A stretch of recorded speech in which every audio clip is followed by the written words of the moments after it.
Tonight, the latest developments demand your full attention, and once you hear this, you'll understand why. Just hours ago, Buckingham Palace released something that has sent shockwaves across the United Kingdom and beyond. The first official portrait of William and Catherine as King and Queen of the United Kingdom was unveiled, and the reaction has been nothing short of explosive. Within minutes of its release, the image went viral. Social media platforms erupted.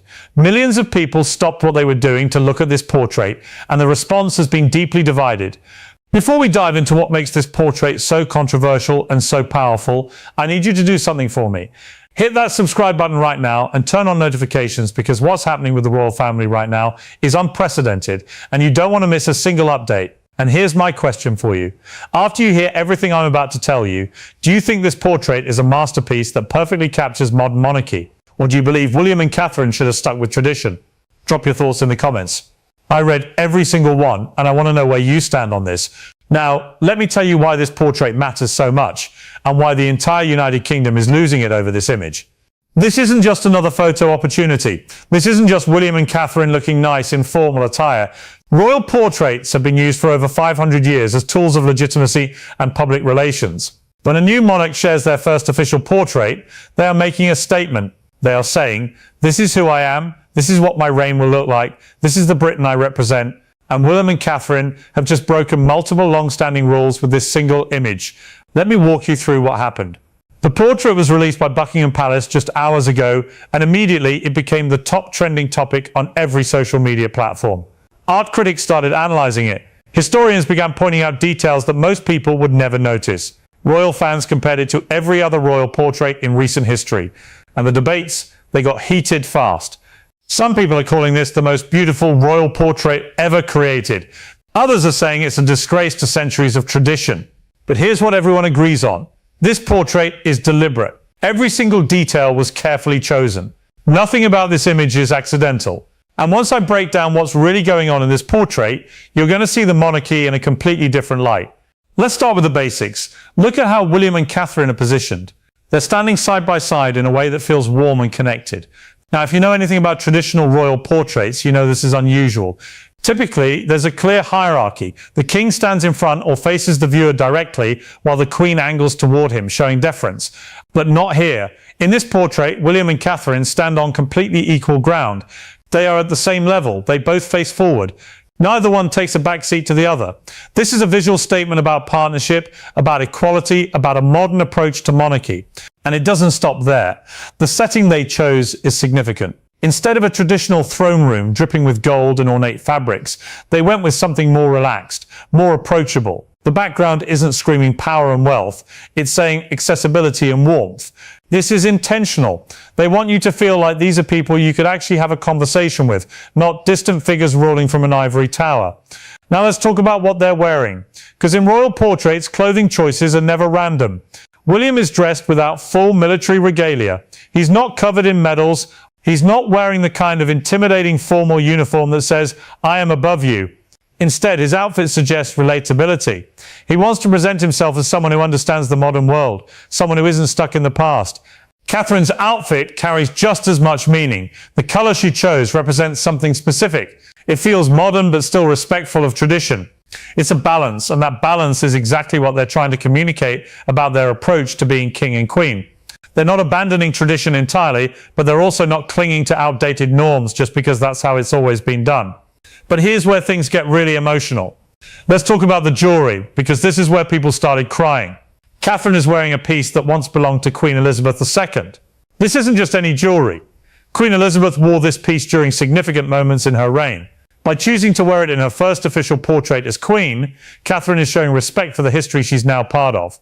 She's acknowledging the weight of the role. She's saying, I understand what came before me and I honor it. But there's more. And this is the part that's making people genuinely emotional. Catherine is also wearing a piece that belonged to Princess Diana. Yes, the same piece Diana wore during some of her most memorable public appearances. The photos of Diana wearing this jewelry are iconic. They're images that defined her legacy. For William to include this in the portrait that marks the beginning of his reign as king is incredibly significant. Think about it. William lost his mother when he was just 15 years old. He's now 42. He has spent his entire adult life carrying the weight of her legacy, dealing with constant comparisons between Catherine and Diana, navigating the public's undying love for his mother, and facing endless questions about what Diana would think of everything happening in the royal family. By including this piece now, in this moment, William is making sure his mother is part of this milestone. He's telling the world that Diana's memory is woven into the fabric of his reign. The comments on the official post reflect this. People are writing things like, "Diana is smiling down on them. This made me cry. He's never forgotten her." The emotional connection people feel to this choice is real, and it's powerful. Catherine has worn Diana's jewelry before. The engagement ring she wears every day originally belonged to Diana, and it's now closely associated with Catherine. But using a Diana piece specifically in this portrait, the one that will define how the world sees them for potentially centuries, that's different. That carries special weight. Now let's talk about body language, because this reveals so much about their relationship. There's research showing that 55% of communication is non-verbal. The way people position themselves, especially couples in photographs, tells you everything about the dynamics of their relationship. And what we see in this portrait is fascinating. Traditional royal portraits show clear hierarchy. The king dominates the frame. The Queen supports him visually by angling her body toward his, by standing slightly behind, by making it clear who holds the power. But William and Catherine have completely rejected that model. They stand as equals. Their body language suggests partnership, mutual respect, collaboration. This is a visual representation of how they plan to rule together. Some traditionalists absolutely hate this. They think it undermines the authority of the king. But others see it as exactly what the monarchy needs to stay relevant in the 21st century. There's also a subtle detail that many people are overlooking, something hidden in the composition of the portrait that connects to a deeper significance. Once you notice it, you can't unsee it. It's a detail that speaks to the kind of reign they envision, the kind of monarchy they want to build. But let's talk about the reactions, because they are all over the place. The internet is divided. After the portrait was released, it immediately became the top trend on multiple platforms. The comment sections exploded with strong opinions on both sides. On one side, you have people who think this is a breath of fresh air. They see it as proof that the monarchy is finally modernizing, finally understanding that the world has changed, and they need to change with it. Comments praising the portrait have received thousands of likes. Royal fan accounts are comparing it to previous portraits to highlight just how different, and in their view, how much better this one is. Art enthusiasts are excited about the artistic style, calling it bold and creative.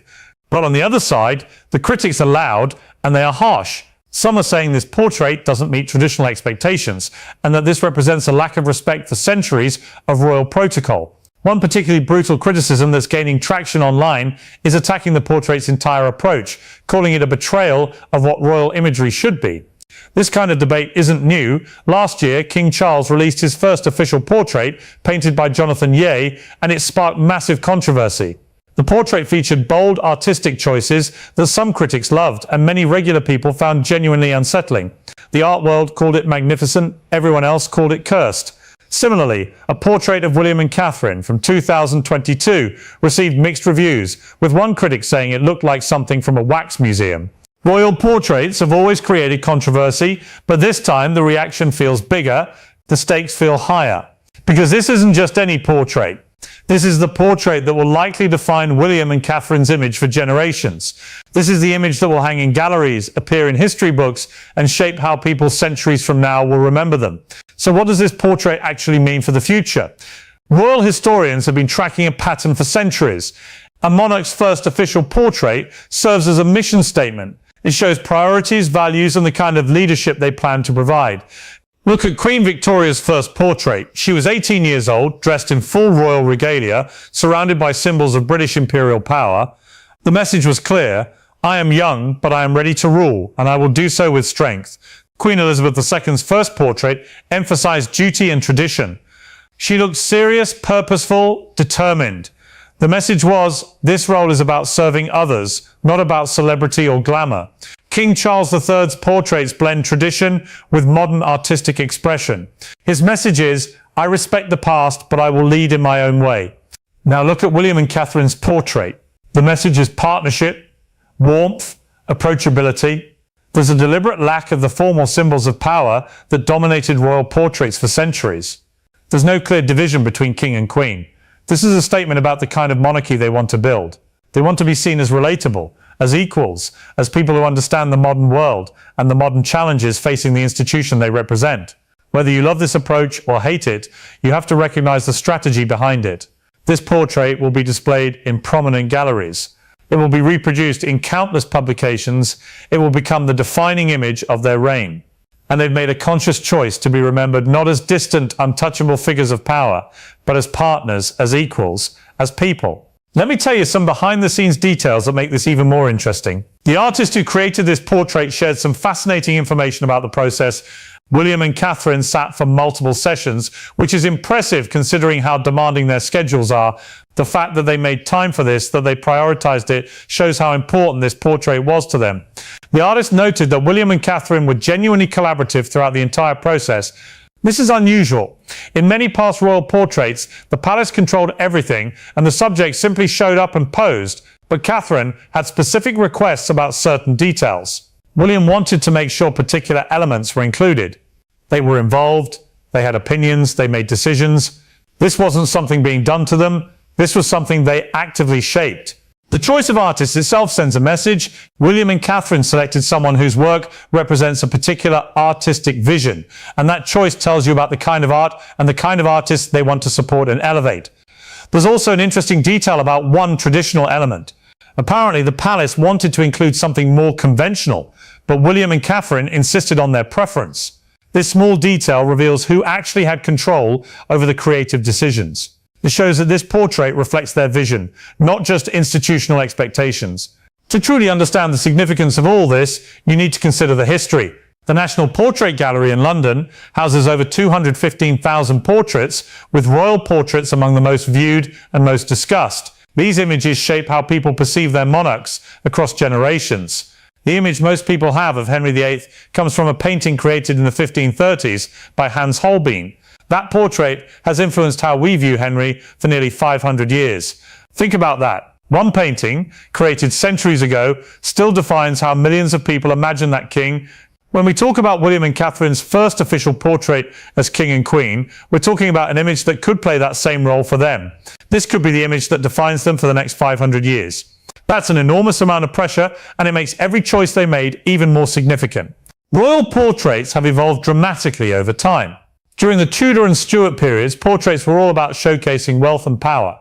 Fancy clothes, intense poses, symbols of authority everywhere. These were propaganda tools saying, look how powerful I am, look how much you should fear and respect me. In the Victorian and Edwardian eras, portraits began emphasizing the monarch as a symbol of empire and moral authority, often with serious expressions and a focus on duty and responsibility. Today, portraits are more personal, more artistic. We've moved away from simply displaying status toward trying to capture the essence of the person. This portrait fits perfectly into that modern trend. It focuses less on power symbols and more on presenting William and Catherine as real people, as individuals you might actually want to sit down and have a conversation with. Now, whether that's a positive evolution for the monarchy is absolutely up for debate. Some people think the monarchy needs that distance, that mystique, that sense of being above ordinary people. Others think that approach is exactly why younger generations are increasingly questioning whether the monarchy should even exist. The portrait is expected to be displayed at major locations alongside portraits of previous monarchs. There are ongoing discussions about whether it should tour different galleries so more people across the country can see it in person. Given the massive online interest, the demand to view it face-to-face is real. I want to spend a bit more time on the Diana connection because it's genuinely touching people in a profound way. The jewelry piece Catherine is wearing that belonged to Diana isn't just famous, it's iconic.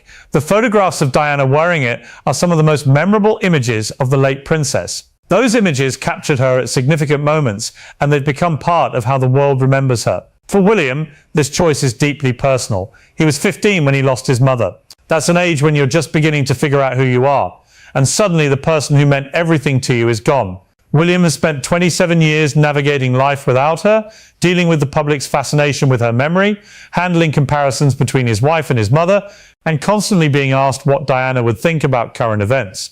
By including this piece in this portrait, at this moment, William ensures that his mother is part of the beginning of his reign. He's saying, she's still with me, her influence is still part of who I am, and I'm not going to let her be forgotten. The emotional response to this choice has been overwhelming. People are genuinely moved by it. Catherine has always handled the Diana comparisons with grace.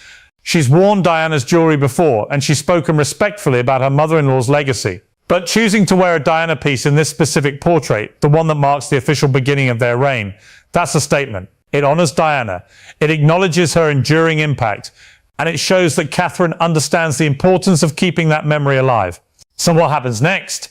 This portrait release is part of a larger strategy leading up to important upcoming royal events. We can expect to see William and Catherine continuing the modern, accessible approach they've established in this portrait. Royal watchers should pay close attention to upcoming announcements because palace sources suggest there will be developments that build on the themes established here. This portrait has set a clear tone. Whether people love it, hate it, or fall somewhere in between, William and Catherine have made their statement. Now they have to live up to it. They have to prove that this isn't just good public relations, but a genuine reflection of how they plan to lead. Personally, I think they've made smart choices. Focusing on accessibility, emphasizing partnership, balancing tradition with modernity, these feel like the right moves for where the monarchy is right now. They seem to understand the moment they're in. They seem to recognize that the old ways aren't working anymore, that people, especially younger people, need a reason to care about this institution. But that's just my take. Here's what I want to know from you. What do you think? Are you team this is a masterpiece? Or are you team they should have gone more traditional? Do you think the Diana tribute was touching or manipulative? Do you believe this portrait represents genuine change or just clever branding? Get specific in the comments. Tell me what you liked, what bothered you, what you think they got right, and what you think they completely missed. I genuinely want to hear your perspective on this. And if you haven't already, make sure you subscribe and turn on notifications because the royal family is in the middle of major transitions right now. And there's going to be so much more to discuss in the coming weeks and months. You don't want to miss any of it. Thanks for watching. I'll see you in the next one.